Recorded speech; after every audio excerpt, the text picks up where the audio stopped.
Good evening. My name is Tracy Craig, and I'll be moderating tonight's meeting. First of all, thank you to our attendees that are joining us. I have promoted all of you to panelists so that we can have an interactive meeting.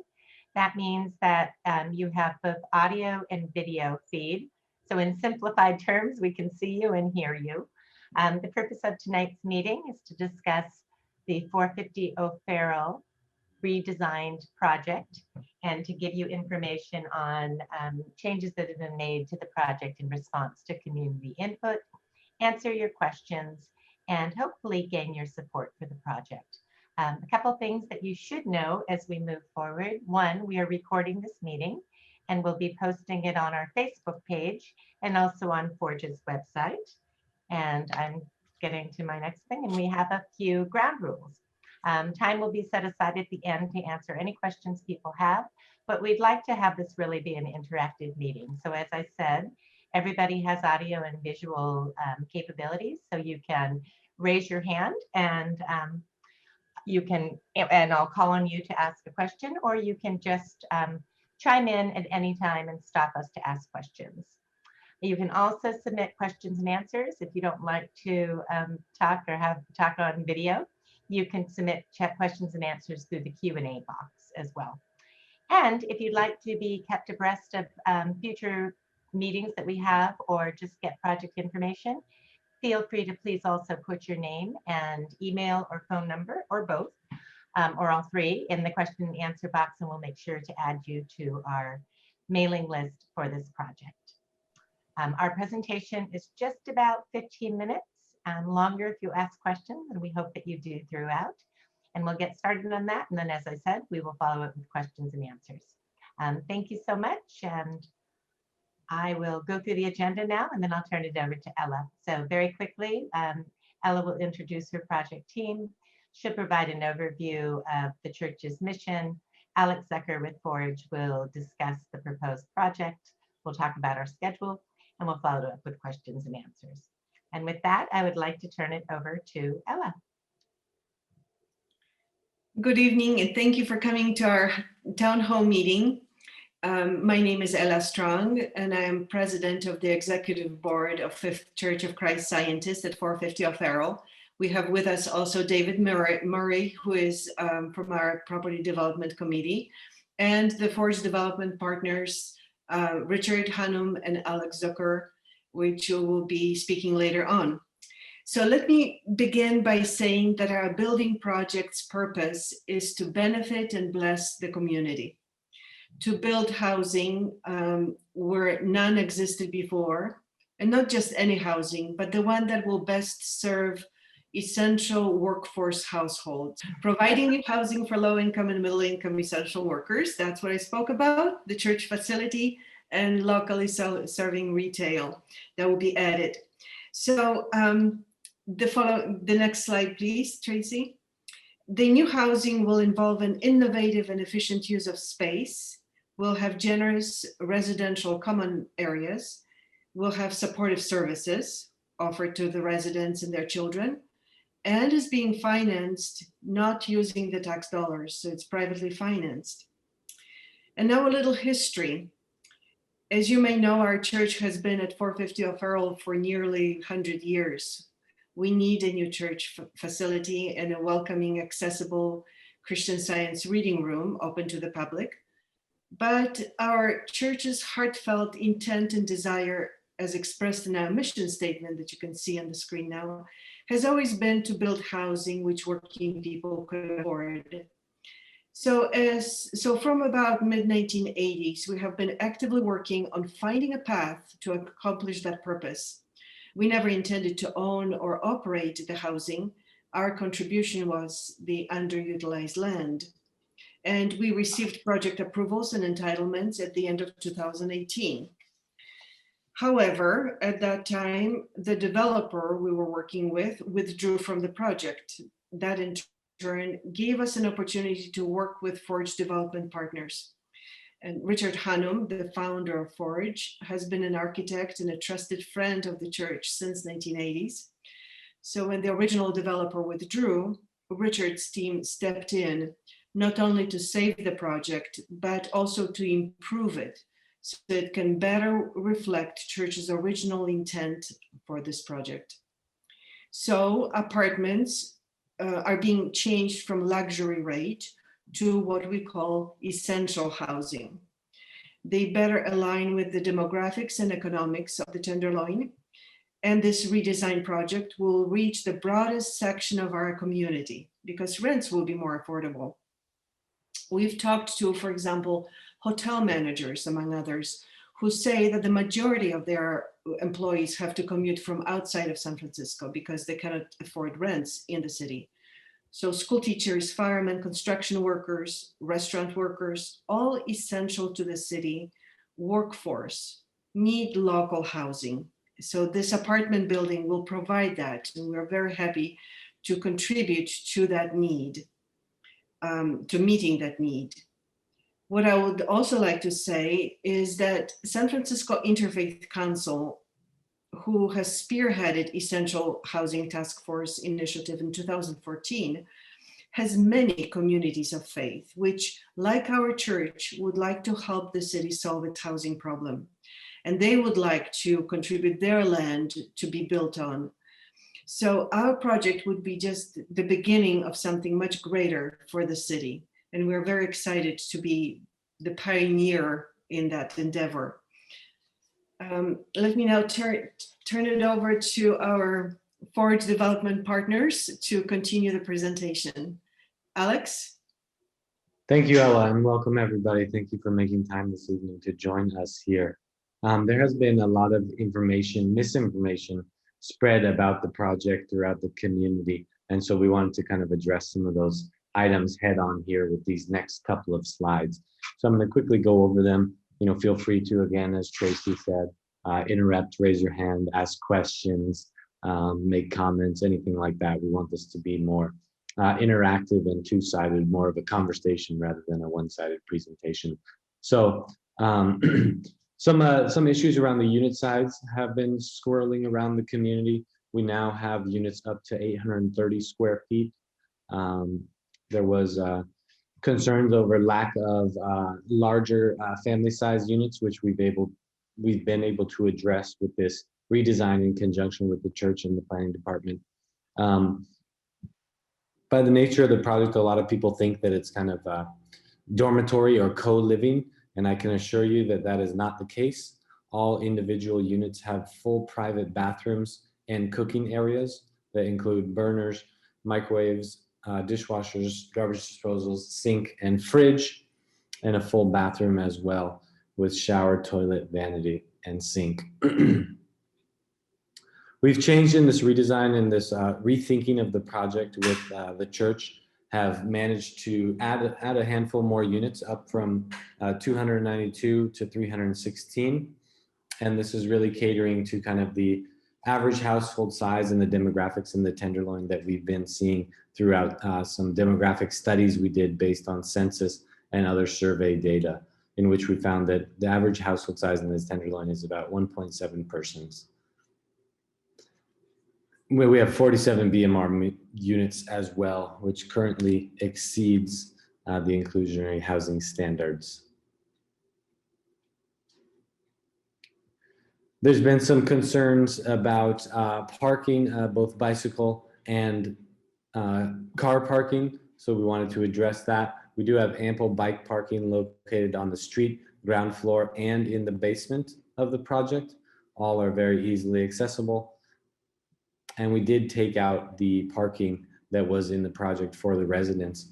In conversations in our work with planning and in conjunction with planning's transit first policy, especially in a neighborhood like this, a transit-rich neighborhood with, Muni line right across the street and the BART and other regional Muni lines down on Market Street, we felt that parking was not necessary in a project like this. I think we can move on here. So another very interesting thing, and that we are all very excited about, including the church, is that the ability that Ella was mentioning to kind of convert this project from a luxury housing product to a middle income essential housing product. So this is a slide to kind of just help you visualize what that means. So this top bar here is the previous luxury rate housing project. You'll see there are 28 units below 55% AMI. And then the rest of the units are 148 luxury units at 148% AMI and above, going well up to 300% AMI in terms of the rental rate. You'll see there's this whole section in the middle that we like to call essential workers. The city also calls the workforce or middle income earners, that is completely passed over and forgotten in this previous iteration of the project. So our version of the project is exhibited on the same line, but you'll notice that 100% of our units are available at 130% AMI and below. So 100% of our units fit in that middle income and low income bracket. So we're really excited to help align the project better with the church's mission and goals for this project since the beginning. It's part of their mission statement and something they've sought to do ever since the idea for this project came up. Sometimes talking about AMI and income ranges, it's a bit difficult for people to visualize, who these people are and what they do in our cities. So we put this slide together just to kind of help you guys visualize who these people are. So you can see kind of the income and professions range from everything from a fast food line cook and a dishwasher up to a teacher, a construction worker, and a hospitality manager. So we serve a wide range of middle and low income earners. There's also been a lot of questions and concerns from the community about how this project will serve families. And to address that head on, we undertook a demographic study of the direct immediate neighborhood and found that the average household size was about 1.7 persons. So, a single parent with a child or a couple. And in response to these concerns from the community, we've rethought the project and added a significant amount, 22 larger family-sized units to accommodate larger families. If we're talking two parents and a kid, or potentially even 2 parents and 2 children, the traditional view of a family. We do know now after studying the demographics of the neighborhood that, the traditional view of a nuclear family is not necessarily how people live nowadays, and particularly not in this neighborhood. So we've designed the rest of our units to accommodate diverse households that are kind of dynamic and different than what historically was viewed as a family. And again, all units have private bathroom and cooking facilities with large amenity spaces throughout the project. We have 3 outdoor spaces and I think 5 indoor spaces that will cater to the residents of the building. We have 2 courtyards and a roof deck, and then ample amenity spaces throughout that will be, gym, business center, after school educational area, residential kitchen for dining and entertaining, lounge, maybe a movie theater, things like that. It's also hard for people to visualize what these kind of flexible spaces and small space living is. So we took some examples from around the nation to try and help you visualize. This is a trend that's becoming larger and larger. It's very large in the world outside of America, and it's becoming pretty large in America as well, where people are wanting to downsize and live smaller so that they can spend more time, spend more time and money doing the things they like outside of the home. So here's some examples from Providence. You can see on the left here, it's a studio apartment with a bed up front, kitchen kind of and bathroom in the middle, and then kind of dining lounge area near the window there. Similar over here on the right is a studio with a table, kitchen. The bathroom is towards the front door, and then the sleeping area is kind of where the photographer is standing. Another example from New York. This is a more flexible convertible studio. So you'll see the bed turns into a couch. The credenza desk on the left kind of forefront of the image pulls out into a table that can seat 5. And then your kitchen on your right and bathroom is closer to the front door where the photographer is standing. Then we also did some renderings to help you visualize what this kind of means for our spaces. So we have a couple examples we'd like to show you here. This is one of our smaller 1-bedroom apartments. And you can see that there's ample space to cook and serve a meal for 4. and dine, sleep, bathe. Everything is right here in your individual unit. Here's another view of the same unit. There's kind of a front space near the front door here that could be a child's room, play area, office area, anything like that. It's a pretty flexible environment.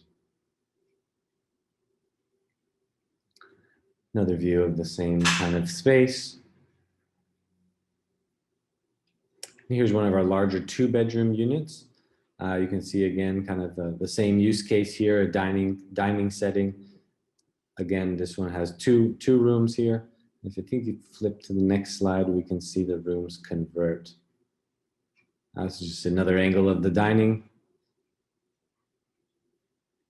And then you can see here kind of a nighttime case where the 2 rooms have converted from dining and living spaces into bedtime spaces, nighttime uses. So you can see this unit could easily accommodate a family of 4.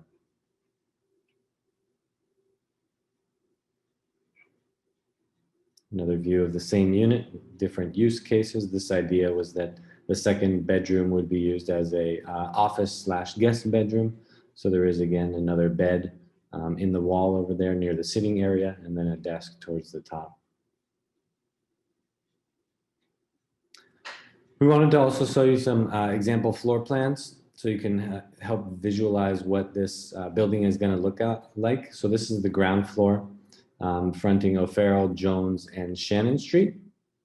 You can see that the church area, the new church, takes up most of the ground floor here.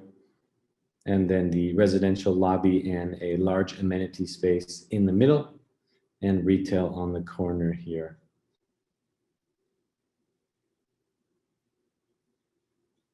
Here's an image of the facade that we're really excited about. This is a new facade we came up with while working with planning that we really feel helps reflect the neighborhood character and the massing kind of the surrounding historic neighborhood better than the previous project iteration. So we're all very excited about moving forward with this.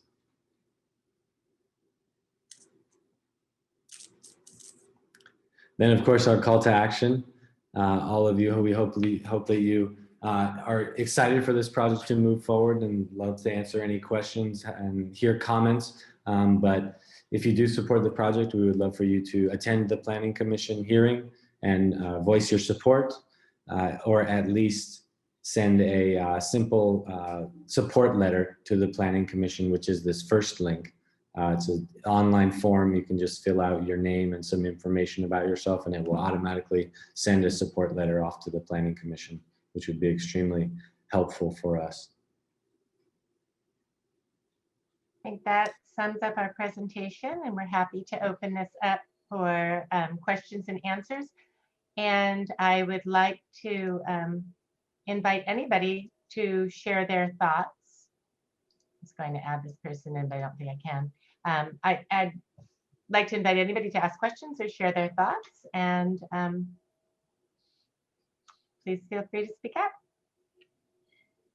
Hey everyone, I'll say hi. I'm Crystal from the Senior Center across the street. It's good to see you guys, Tracy, Ella, and David. Good to see you. And you have I know, a long time. career. What a great thing Thanks. you've gone up in the world over there. Good job. Thanks. And with me today, I have Susan and Gloria, who are also at the Downtown Center.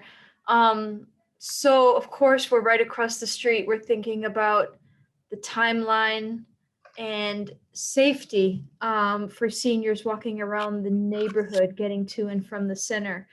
And then also folks just kind of hanging out, which I know as developers, that's what people do when there's scaffolding and construction and things like that going on. Just want to make sure that our folks across the street are safe. So, curious about the timeline and then how you will tackle the safety issue of the pedestrians around the neighborhood. Yeah, I think that's always a concern with construction sites, and there are, every GC has to come up with a safety and kind of security plan for not just the site, but the surrounding neighborhood, and particularly the sidewalks and the access and everything like that. So it absolutely will be part of our plan. We're already planning on some security guards offsite as well to kind of keep an eye. We know this area. We've been working with the church for quite some time. Me personally for, at least the last 7 years, and Richard and the rest of the church for, a number of decades. And so we know the problems that this block has and the problems that it has had for a long time. And we're hoping to really change that, not only during the construction process, but also after having, every street frontage we have has active kind of eyes on it, whether it's via the 2 retail spaces we have on Shannon and O'Farrell and Jones, or the active church with the reading room up front engaging the community, or the residential lobby.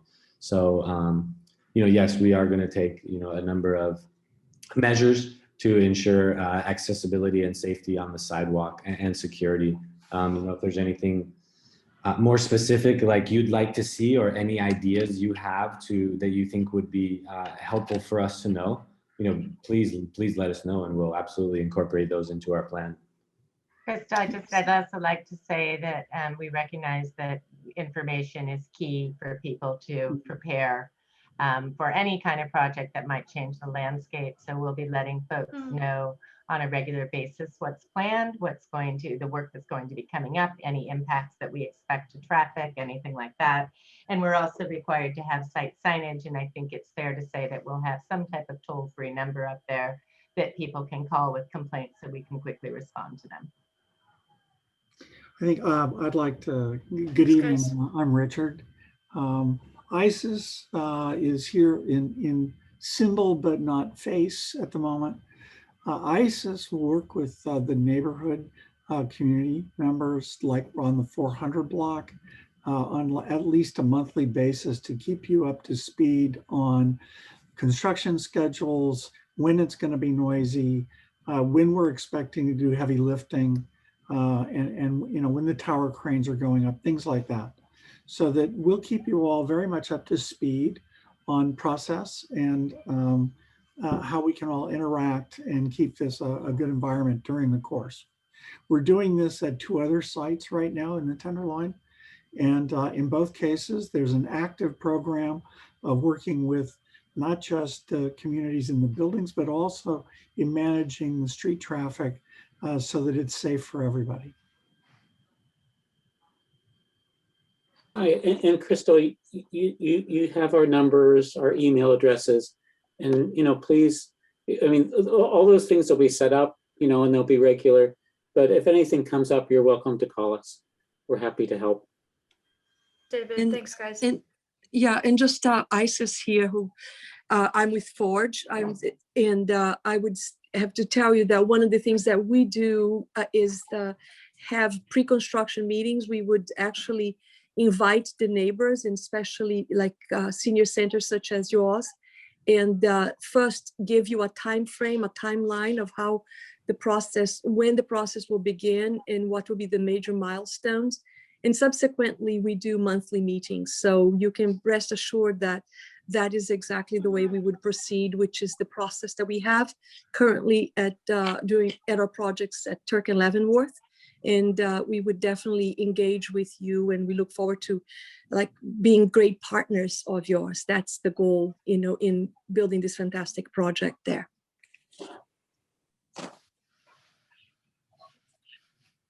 Any other questions, comments, concerns from anybody?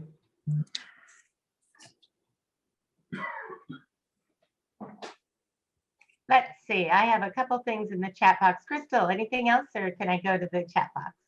Oh, I'm fine, but thanks for asking. Of course. So what does Crystal, I'm not sure we answered your question though. Do we answer enough on the timeline? The start point, we still have to get the Planning Commission's approval first, which, we're looking at some kind of action on the 15th. Were you asking for a general ballpark? I know that's hard to might be hard to say at this point, but just wondering if there's an idea of when the construction might start. Yes. Because we already have a permit for construction and demolition, that part of the project will go forward right away. And it's our expectation that we'll be doing that work starting in the fall. So that'll kick off the entire project, and we'll be coordinating with you guys. So because that's really the messiest bit, is taking down the existing building. Mhm. So we'll be working with you so that it's you're well prepared in advance to the extent you can be. Right, thanks. Okay, just very quickly, we have a question. We have a comment in the chat box. I'm just going to read it so everybody is on the same page. And it says, where does Supervisor Haney stand on the project? Richard answered that Supervisor Haney has not taken a stance on the project, which is normal when something is going to the Planning Commission. And I think it was just a response to that. So other thoughts or questions?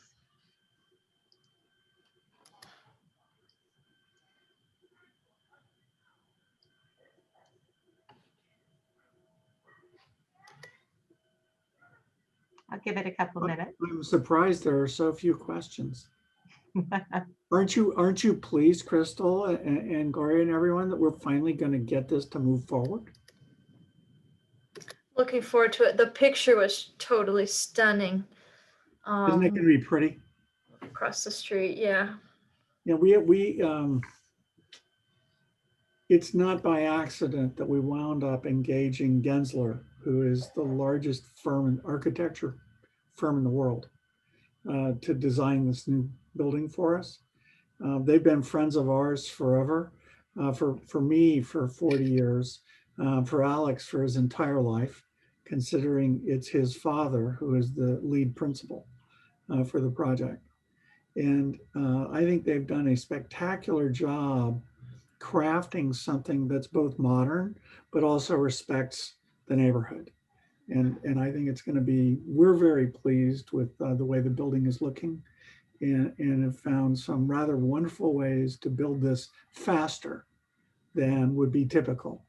So we're hoping to be disruptive for a little under 2 years on the project to get it delivered.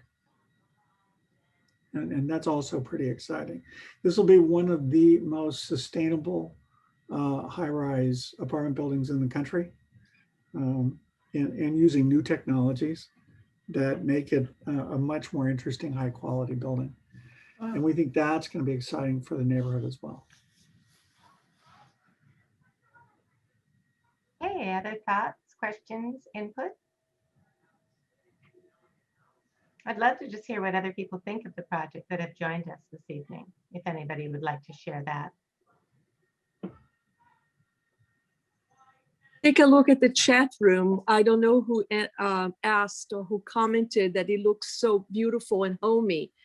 So it looks fabulous. So I thought that was a fantastic comment. I don't know where that's coming from, but I feel the same way as someone involved with the project. So it's nice to see someone else out there recognizing that it looks homey, you know? And there I is will pick up. there's also, I will. oh, I'm sorry, go ahead, please. Yeah, I will pick up on that. I'm the one that left that chat. I'm Martha, and the renderings are just beautiful. I just would move in right away. But with the density of housing there, is there what's the sound transference like? Will you not hear your neighbors from floor to floor or from side of unit to the other side of the unit? Is it pretty soundproof between units? Just curious. Great question. When we put together 361 Turk Street and we started building small spaces, we recognized that if you're going to have a small space, you have to have a fantastic acoustic separation to your neighbors. When you go in, it's like the sound of like a Mercedes car door. When that door closes, it's solid. And that's the feeling of walking into these units. So there's a couple things that happen. Not only is it a sound separation, but every single unit is provided with its own complete filtration of air. So every single unit has antimicrobial filter systems built into the building that keep all of the air in the unit on a one-time use basis. And it's antimicrobial, antivirus, and it's without dust particles that we get from all the smoke that comes out of our wildfires. And so the air inside all of these units is going to be better than the air outside. And we think that's a really big plus, along with all the other things about what it means to live in this environment and the amount of amenity space and curated community that we're providing. We think it'll be pretty special.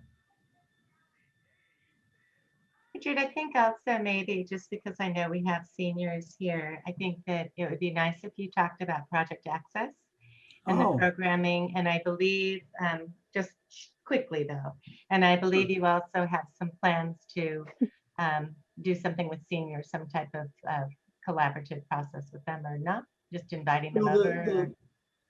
The demographic group we serve is the entire middle income market without discrimination over age or whether or not they're children. We believe very strongly that an integrated community is much more sustainable and balanced than one that is strictly at one particular group. So we have a partnership with a company called Project Access, which provides social and support services for outside programs as well as inside programs. It will do things like pair seniors with the children that are coming in the after school programs. It'll pair families with others who can provide support and assistance while also offering support programs that link to other kinds of social services. One of the most important ones that we found is shared meals. The opportunity to get together with other people in your community and prepare and share meals is, we found in our research with IBM and Panasonic, who led our ideation process, was the most important thing that people found was needed where they lived.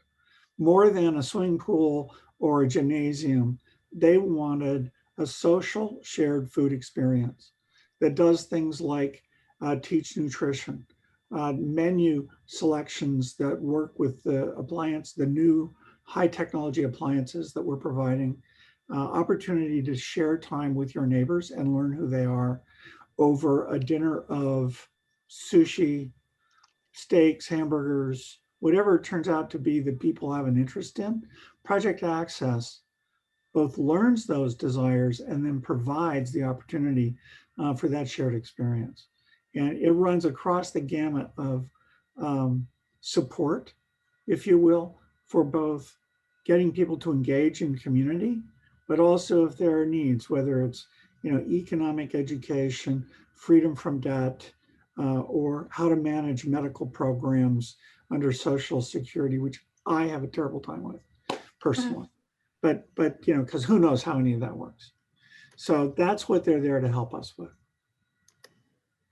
Okay, Did that answer it, Tracy? it did. I just thought people might be interested. So that's Yeah. included in the building.